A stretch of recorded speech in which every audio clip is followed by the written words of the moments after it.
বিসমিল্লাহির রাহমানির রাহিম। সূরা আত-জুমার, আয়াত 50। তাদের পূর্ববর্তীরাও এটাই বলতো, কিন্তু তাদের কৃতকর্ম তাদের কোনো কাজে আসেনি। আয়াতের তাফসীর। ওদের পূর্ববর্তীগণও তাই বলতো, কিন্তু ওদের কৃতকর্ম ওদের কোনো কাজে আসেনি। যেমন কারূনও বলেছিল। কিন্তু পরিশেষে তাকেও তার ধন ভাণ্ডার সহ জমিনে ধসিয়ে দেওয়া হয়েছিল।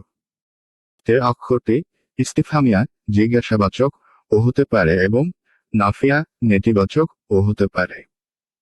আর উভয় অর্থই সঠিক। আয়াত 51।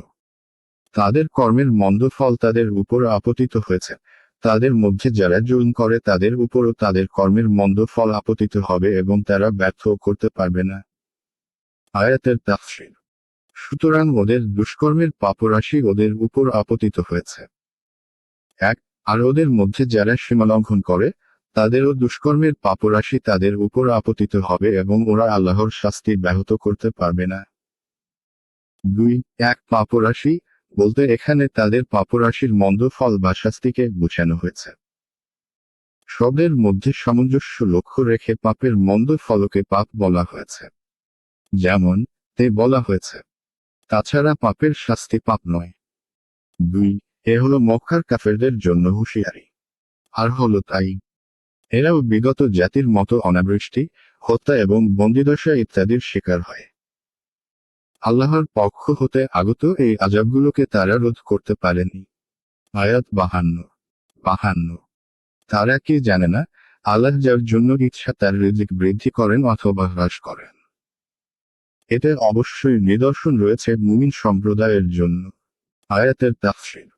ওরা কি জানে না যে, আল্লাহ যার জন্য ইচ্ছা তার রুজি বর্ধিত করেন অথবা হ্রাস করেন। এতে অবশ্যই বিশ্বাসী সম্প্রদায়ের জন্য নিদর্শন রয়েছে। অর্থাৎ রুজির প্রশস্ততা ও সংকীর্ণতার মধ্যেও আল্লাহর তাওহীদের দলিল বিদ্যমান। অর্থাৎ এ থেকে প্রতীয়মান হয় যে, বিশ্বজাহানের কেবল তারই নির্দেশ ও কর্তৃত্ব চলে। তারই পরিচালনা ও নিয়ন্ত্রণ ক্ষমতা কার্যকর ও প্রভাবশীল।